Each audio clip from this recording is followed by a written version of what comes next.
أعوذ بالله من الشيطان الرجيم بسم الله الرحمن الرحيم وإذ آتينا موسى الكتاب والفرقان لعلكم تهتدون وإذ قال موسى لقومه يا قوم إنكم ظلمتم أنفسكم باتخاذكم العجل فتوبوا إلى بارئكم فاقتلوا أنفسكم ذلكم خير لكم عند بارئكم فتاب عليكم إنه هو التواب الرحيم وَإِذْ قُلْتُمْ يَا مُوسَى لَن نُّؤْمِنَ لَكَ حَتَّى نَرَى اللَّهَ جَهْرَةً فَأَخَذَتْكُمُ الصَّاعِقَةُ وَأَنْتُمْ تَنظُرُونَ ثُمَّ بَعَثْنَاكُم مِّن بَعْدِ مَوْتِكُمْ لَعَلَّكُمْ تَشْكُرُونَ وَظَلَّلْنَا عَلَيْكُمُ الْغَمَامَ وَأَنزَلْنَا عَلَيْكُمُ الْمَنَّ وَالسَّلْوَىٰ كُلُوا مِن طَيِّبَاتِ مَا رَزَقْنَاكُمْ وَمَا ظَلَمُونَا وَلَٰكِن كَانُوا أَنفُسَهُمْ يَظْلِمُونَ صدق اللہ العظیم۔ یاد کرو اس وقت جب ہم نے موسیٰ کو کتاب اور فرقان عطا کی تاکہ تم اس کے ذریعے سے سیدھا راستہ پا سکو۔ یاد کرو جب موسیٰ نے اپنی قوم سے کہا کہ لوگو تم نے بچھڑے کو معبود بنا کر اپنے اوپر سخت ظلم کیا ہے، لہٰذا تم لوگ اپنے خالق کے حضور توبہ کرو اور اپنی جانوں کو ہلاک کرو، اسی میں تمہارے خالق کے نزدیک تمہاری بہتری ہے۔ اس وقت تمہارے خالق نے تمہاری توبہ قبول کر لی کہ وہ بڑا معاف کرنے والا اور رحم فرمانے والا ہے۔ یاد کرو جب تم نے موسیٰ سے کہا تھا کہ ہم تمہارے کہنے کا ہرگز یقین نہ کریں گے جب تک کہ اپنی آنکھوں سے علانیہ خدا کو نہ دیکھ لیں، اس وقت تمہارے دیکھتے دیکھتے ایک زبردست سائقے نے تم کو آ لیا، تم بے جان ہو کر گر چکے تھے مگر پھر ہم نے تم کو جلا اٹھایا، شاید کہ اس احسان کے بعد تم شکر گزار بن جاؤ۔ ہم نے تم پر ابر کا سایہ کیا، من و سلویٰ کی غذا تمہارے لیے فراہم کی، اور تم سے کہا کہ جو پاک چیزیں ہم نے تمہیں بخشی ہیں انہیں کھاؤ، مگر تمہارے اسلاف نے جو کچھ کیا وہ ہم پر ظلم نہ تھا بلکہ انہوں نے اپنے آپ پر ہی ظلم کیا۔ یہ بنی اسرائیل کی اسی تاریخ کا تسلسل ہے جس میں ان کی ایک چند آیتوں میں ان کے حوالے سے ایک گویا کہ سمجھیے خطبہ کے طور پہ پیش کیا جا رہا ہے۔ اصل میں جو اس وقت جو موجود بنی اسرائیل ہے مخاطب، اور ہمیشہ کے لیے ان کو یہ بتانا ہے اور ان کے ذہن میں جو یہ تصور بیٹھا ہوا ہے کہ ہم اللہ تبارک و تعالیٰ کے قریبی ہیں یا ہمارا بلند خاندان سے تعلق ہے، تو یہی بتانا مقصود ہے کہ اللہ تبارک و تعالیٰ کا جو معاملہ ہوتا ہے وہ قاعدے اور قانون کے تحت ہوتا ہے۔ اللہ تبارک و تعالیٰ کا معاملہ کسی کے ربط و تعلق اور کسی کے خاندانی عصبیت کی بنیاد پر یا خاندانی شرافت کی بنیاد پر نہیں ہوتا۔ جو معاملہ بنی اسرائیل کے ساتھ ہوگا وہی معاملہ بنی اسماعیل کے ساتھ ہوگا، وہی دوسرے تمام قبائل اور دوسرے تمام لوگوں کے ساتھ ہوگا۔ قاعدے اور ضابطے اصل ہوتے ہیں، اس لیے اس بات کی یاد دہانی کرائی جا رہی ہے کہ تمہارے تاریخی تسلسل میں اس بات کا بھی تذکرہ ہے کہ ہم نے تم کو باضابطہ کتاب دی، شریعت دی، ایک قاعدہ اور قانون دیا، یہی بتانے کے لیے کہ اسی قاعدے اور قانون کے تحت عمل کرو گے تبھی اللہ تبارک تعالیٰ کے ساتھ تمہارا معاملہ مناسب رہے گا، اور اگر اس قاعدے اور قانون کے خلاف تم اگر عمل نہیں کرو گے اور اس سے پہلے تم نے مخالفت کی تو تمہارے لیے بہت ساری سزائیں تجویز کی گئی۔ اسی کا تذکرہ ہے کہ ہم نے موسیٰ کو کتاب اور فرقان دی۔ جو بھی اللہ تبارک و تعالیٰ کی طرف سے نازل کی ہوئی کتاب ہوتی ہے اس کی بنیادی خصوصیت ایک ہوتی ہے، وہ ہے فرقان، یعنی وہ حق اور باطل کے درمیان، غلط اور صحیح کے درمیان ایک تمیز پیدا کرنے کا ذریعہ ہوتی ہے، چاہے وہ کوئی بھی کتاب ہو۔ اس کی وہ خصوصیت ہوتی ہے، لازمی خصوصیت، مشترکہ خصوصیت ہے کہ وہ فارق بین الحق والباطل ہو، کہ وہ حق اور باطل کے درمیان تمیز کر سکے۔ قرآن مجید کے حوالے سے بھی قرآن مجید کے نام باضابطہ فرقان رکھا گیا ہے، اور قرآن مجید کی خصوصیات میں سے بھی فرقان بنیادی خصوصیت کے طور پہ پیش کیا گیا۔ تو اس کتاب کی بھی جو اللہ تعالیٰ نے حضرت موسیٰ پہ نازل کی اس کی بھی خصوصیت تھی فرقان۔ اور اس کتاب کے نزول کا بنیادی مقصد کیا ہوتا ہے تمام کتابوں کا، کہ تمام کتابوں کا نزول کا بنیادی مقصد یہی ہوتا ہے کہ اس سے ہم حق اور باطل کے درمیان فرق کر کے ایک صحیح راستہ اختیار کر سکیں۔ ہم چاہے نظریات ہوں، عقائد ہوں، معاملات ہوں وغیرہ، ان تمام میں کسی اور کے طرف سے متعین کردہ اصولوں کو نہیں دیکھا جائے گا، بلکہ ہمیں اللہ تبارک و تعالیٰ کی نازل کردہ کتابوں سے اس کا ملان کرایا جائے گا کہ وہ اس سے میچ کر رہا ہے کہ نہیں کر رہا ہے. ہمارے نظریات، ہمارے عقیدے، ہم نے جو عقیدہ اپنا بنا رکھا ہے وہ قرآن سے مطابقت رکھتا ہے کہ نہیں، وہ قرآن کا عقیدہ ہے کہ نہیں ہے، ہم جو معاملات کر رہے ہیں وہ قرآن سے متعلق ہے کہ نہیں ہے.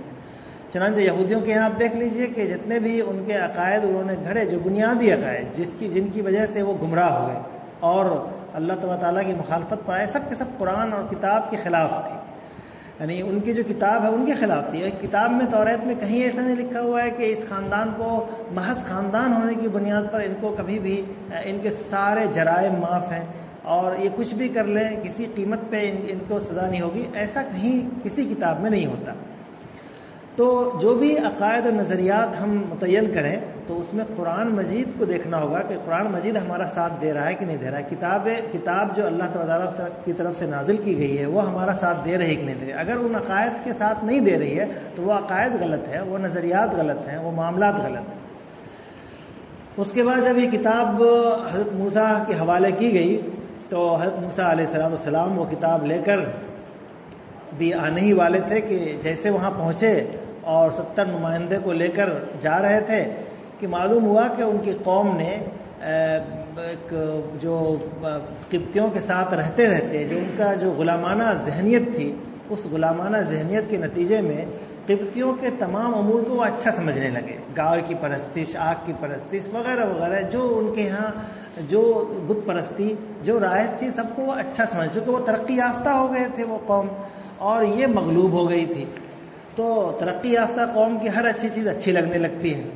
تو ان کی قوم میں جو غلامانہ ذہنیت تھی اس کی بنیاد پر انہوں نے ایک بچھڑے کی پرستش شروع کر دی اور اس میں ایک خدائی یا ان میں ایک دیو مالائی قوت پیدا کر کے اور اس کو اختراع کر لیا اور خدا کے طور پہ اس کو پیش کیا اور اس کی عبادت کرنے لگے. اور موسیٰ کے بارے میں یہاں تک کہنے لگے کہ وہ تو پتہ نہیں کہاں چلے گئے، خدا یہاں ہے وہ کہیں اور چلے گئے. تو حضرت موسیٰ علیہ السلام نے یہ چیز دیکھی تو وہاں آ کر دیکھا تو قوم بچھڑے کی اس مبتلا ہے پرستش میں. تو حضرت موسیٰ علیہ السلام نے یہ ظاہر ہے یہ بھی ایک اصول ہے اللہ تبارک و تعالیٰ کا کہ جب کسی قوم میں نبی موجود ہو اور نبی کی موجودگی میں اگر کوئی قوم شرک جیسی یا نبی کی مخالفت پر آخری دم تک اتر آتی ہے اور اس کے نتیجے میں وہ شرک تک کر لیتی ہے تو پھر اس قوم کو ہلاک کر دیا جاتا ہے. یہ تمام انبیاء کے ساتھ ہوا ہے. جتنے بھی انبیاء اس روئے زمین پر مبعوث ہوئے ان کی موجودگی میں جن لوگوں نے آخری درجے کا اختلاف کیا، آخری درجے کا انکار کیا، سب کو ہلاک کیا گیا. ہلاکت کی کئی شکل ہوتی ہے. ہلاکت کی شکل یہ بھی ہوئی کہ ایک طوفان آیا اور سب لوگ کو ہلاک کر دیا گیا، جیسے قوم نوح کے ساتھ ہوا. چیخ آئی، سب کو ختم کر دیا گیا، جیسے کہ دوسری قوموں کے ساتھ ہوئی. اللہ کے رسول صلی اللہ علیہ وسلم کے ساتھ بھی ان کی قوم کے ساتھ یہ ہوا کہ جب انہوں نے آخری یعنی جو بنو اسماعیل خاص طور پہ مخاطب تھے، انہوں نے مخالفت کی اور آخری درجے کی مخالفت کی، آخر وقت تک ہدایت نہیں پا سکے، تو ان کو اللہ تبارک و تعالیٰ نے مسلمانوں کے ذریعے ان کو ہلاک کیا. یعذبکم اللہ بایدیکم، چنانچہ جزیرۃ العرب کو ان کفر و شرک سے پاک کرنے کا حکم آ گیا اور ایک ایک کو قتل کیا گیا. اسی طرح حضرت موسیٰ کی موجودگی میں انہوں نے یہ راستہ اختیار کر لیا تو ان کو بھی قتل کا حکم جاری ہوا کہ سب کو قتل کر دیا جائے اور قتل ہی کو. لیکن چونکہ ابھی اس قوم کے ذریعے اللہ تبارک و تعالیٰ کو باضابطہ اپنی ایک شریعت کا ایک نمونہ کے طور پہ پیش کرنا تھا، شریعت کے نفاذ کا ایک نمونہ پیش کرنا تھا، اس لیے. اور دوسری بات یہ کہ تمام کے تمام قوم اس جرم میں مبتلا نہیں ہوئی تھی بلکہ مخصوص لوگ اس میں مبتلا ہوئے تھے. تو یہ حکم جاری ہوا کہ ٹھیک ہے، اب جو تمہاری توبہ قبول کی جائے گی، تمہاری غلطی کی معافی ہوگی، لیکن یہ ہے کہ ان لوگوں کو قتل کیا جائے گا. فاقتلوا انفسکم، اور ان لوگوں کو خود سے چن چن کر نکال کے لاؤ کون کون لوگ اس میں شریک تھے اور سب کو ایک ایک کر قتل کیا جائے.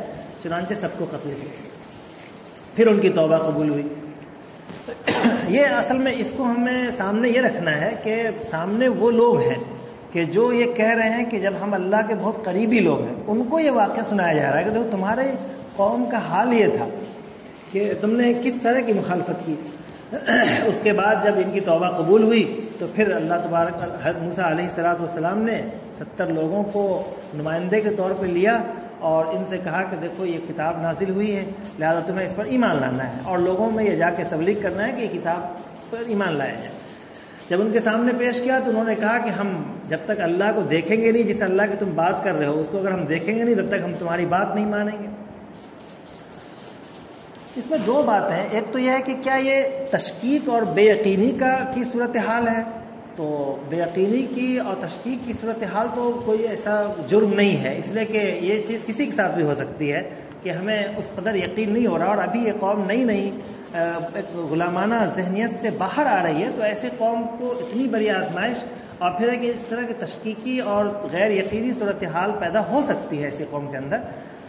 تو لیکن اس قوم کے ساتھ ایسا رویہ ہونا، اس قوم کے ذریعے یہ ان کے یہاں یہ بے یقینی کی کیفیت کہہ کر کے ان کو ٹالا نہیں جا سکتا ہے. اگرچہ ان کی معافی ہوئی ہے بعد میں، لیکن ان کو سزا اس لیے ضروری تھی کہ یہ تو اللہ تبارک و تعالیٰ کو براہ راست ہمیشہ دیکھ رہے تھے. کیوں؟ اس لیے کہ اسے کئی باتیں آگے آ رہی ہے. مثلاً انہوں نے تو اللہ تبارک و تعالیٰ کو وہیں پہ دیکھ لیا تھا کہ جب وہ فرعون کے یہاں سے نکلے. فرعون اتنی طاقتور جماعت، اتنی طاقتور عسکری قوت کے ساتھ ان کا مقابلہ کرتے ہوئے کیسے انہوں نے مقابلہ کر لیا، اور وہ قوم کیسے غرق ہو گئی. وہاں پہ انہوں نے خدا کو دیکھا، باضابطہ دیکھا، اور ابھی وہ بہت عرصہ گزرا نہیں ہے، ابھی وہ اسی مرحلے میں. تو ہمیشہ ان کو خدا یاد رہنا چاہیے، اللہ دکھتے رہنا چاہیے کہ وہ تو صرف وہاں پہ خدا کی طاقت تھی، نہ ہم تلوار ہمارے پاس تھی، نہ کوئی طاقت تھی، اور اتنی بڑی عسکری قوت کو شکست دے کر ہم باہر آ رہے تھے بغیر لڑے ہوئے. دوسری بات یہ ہے کہ اللہ تبارک و تعالیٰ نے جب یہ صحرائے سینا میں یہ لوگ تھے، ابھی تو کہیں پہنچے نہیں تھے، کسی بھی جگہ پہ نہیں پہنچے تھے. اگلی بات آئے گی کہ اگلا ان کا ایک تنظیمی دور آتا ہے، اس دور میں ابھی یہ داخل نہیں ہوئے تھے، ابھی تو یہ صحرائے سینا میں چل رہے تھے. وہاں پہ اللہ تبارک و تعالیٰ نے ان کے ساتھ دو معاملہ کیا. ایک معاملہ ان کے ساتھ فری میں نفقہ اور سکنا کا معاملہ کیا، یعنی رہائش کا انتظام کیا کہ کوئی اتنے لوگ 2 لاکھ 5 لاکھ لوگ کسی شہر میں کسی جگہ پہ آ جائیں تو وہاں تو فاقہ پیدا ہو جاتا ہے. لیکن ان لوگوں کے لیے اللہ تبارک تعالیٰ نے غمام کا نظم کیا، بادل کا انتظام کیا کہ بادل کے ذریعے سے اس طرح ابر آلود ماحول کو کر دیا گیا کہ اب ان کو نہ دھوپ لگے گی، نہ ان کو کوئی کسی طرح کی دقت ہوگی. اور تو یہ کون کر سکتا ہے؟ یہ تو ہمیشہ یہ ہر لمحہ ہر پل وہ خدا کو دیکھ رہا ہے. اسی طرح کھانے کا مسئلہ انسان کا سب سے بنیادی مسئلہ ہوتا ہے، بغیر کھائے ہوئے کو رہ ہی نہیں سکتا ہے، اسے ہر چند گھنٹوں کے بعد کھانا چاہیے. اب وہ کھانا دیکھ رہا ہے، نہ اسے بنانا پڑ رہا ہے، نہ اس کا کوئی انتظام کرنا پڑ رہا ہے، بس وہ کھانے کی خواہش ہو رہی ہے، اور ایک مرتبہ وہ پیڑ کی طرف نظر اٹھاتا ہے اور اسے اس کے پتوں میں وہ روٹی کی شکل میں وہ من مل جاتا ہے، بٹیر مل جاتا ہے. تو یہ کہاں سے آتا ہے؟ یہ کون ہے وہ؟ تو اس کو تو وہ ہمیشہ وہ اللہ تعالیٰ کو دیکھ رہے ہیں. تو اس لیے ان کے ساتھ یہ کہنا کہ ہم اللہ کو دیکھ لیں گے تب ہم مانیں گے، یہ تو عجیب و غریب بات ہوئی. جو قوم خود خدا کو ہمیشہ دیکھ رہی ہے، تو اس لیے ان کے اوپر ایک سزا ہوئی. وہ سزا ہوئی کہ سب کو ہلاکت، تمام کے تمام لوگوں پر ایک صاعقہ بجلی آئی، تیز آواز کڑک، اور اس میں وہ لوگ سب کے سب سو گئے، بے ہوش ہو کے گر گئے، سارے کے سارے لوگ. پھر چونکہ اللہ تبارک و تعالیٰ کو اس قوم کے ذریعے ایک تنظیم قائم کرنی تھی، اور پھر اس کے ذریعے ایک شریعت کو نافذ کرنا تھا، اور اس کا ایک نمونہ دنیا کے سامنے پیش کرنا تھا، تو اس لیے اللہ تبارک و تعالیٰ نے پھر اس قوم کو زندہ کیا. اور آگے بات آ رہی ہے ثم یعنی فاخذتکم الصاعقۃ وانتم تنظرون، اس کے اس مطالبے پر ایک صاعقہ نے ان کو پکڑ لیا، اور پھر اللہ تعالیٰ نے ان کو ان کی موت کے بعد، اس لیے موت کہا گیا ہے، موت اس لیے کہا گیا کہ گویا کہ مر چکے تھے. صاعقہ کی چیخ اس قدر آئی کہ وہ بے ہوش ہو گئے اور کئی گھنٹوں بے ہوش رہے. اس کے بعد پھر اللہ تعالیٰ نے ان کو مرنے کے بعد دوبارہ گویا زندہ کیا. یہ اس قوم کی گویا دوسری بعثت ہے. مرنے کے بعد یہ قوم ہلاک ہو چکی تھی، چونکہ یہ جرم ایسا تھا کہ اس کو ہلاک ہونا ہی تھا. پھر اللہ تبارک و تعالیٰ نے ان کے اوپر بادل کا سایہ کیا، اور ان کو من اور سلوہ نازل کیا، اور ان کو فراغت کے ساتھ کھانے کی اجازت دی گئی کہ جو چاہو کھاؤ، جتنی بھی کشادگی گنجائش ہو کھا سکتے ہو. لیکن انہوں نے اس کھانے کے بارے میں بھی اور اس پر بھی وہ اللہ تبارک و تعالیٰ کو نہیں سمجھ پائے کہ یہ اللہ تبارک و تعالیٰ کو ماننا چاہیے، اللہ ہی کی قدرت ہے کہ جو ہمیں یہاں لائی ہے اور وہ ہمارے لیے اتنا انتظام کر رہی ہے. انہوں نے اس کھانے کی بھی جو یعنی بغیر کسی محنت کے معاشی نظام مضبوط ہو رہا تھا، معاشی نظام حل ہو رہا تھا، اس کو بھی انہوں نے رد کیا اور کہا، آگے چل کر کہا کہ ہمیں یہ نہیں چاہیے، وہ نہیں چاہیے، ہمیں یہ چاہیے. اس طرح کے مطالبے ہوئے تو انہوں نے خود اپنے اوپر ظلم کیا. اللہ تعالیٰ نے وما ظلموا ولکن كانوا انفسهم یظلمون، ہم نے ان پر ظلم نہیں کیا بلکہ وہ خود اپنے اوپر ظلم کر رہے تھے.